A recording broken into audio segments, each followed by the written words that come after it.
making a muskrat blanket. Starts with my client who trapped the pelts, sent me over 100, split the pelts open, and then cut out the damaged areas, and then sew the holes, and wet the pelts with water, brush in the water, and fold the pelts so the water can absorb, and then block them, stretch them to size, staple them out according to the pattern size, and then the next day, trace the pattern, remove the staples, and then cut out the pattern pieces, and then match them according to color, make sure they look as good as possible, and then sew them together into rows, lay out the rows, arrange, rearrange until they look really good, then sew those rows together, and then sew on an edging ribbon, and then block the blanket as a whole to remove all the wrinkles and puckers from sewing, and make sure it's square, restore it to the correct size.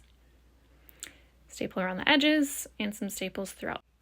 Then that dries overnight, it's nice and flat the next day. Put down a cotton stay cloth for strength.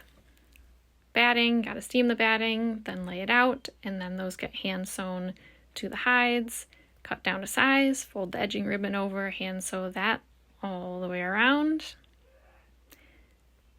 Looks good. Then the backing fabric gets laid on, cut to size, steam the wrinkles out, and then that gets sewn together and ironed, and then laid out on the blanket, and then folded down to size and sewn all the way around at the edges and about 2 inches away from the edge. That takes a long time to do.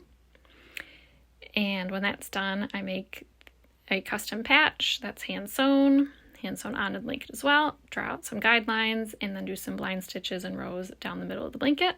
It's done. It looks beautiful. And I also made a downloadable PDF pattern with full-size pattern pieces that can be purchased on my website, darlingleatherandfur.com.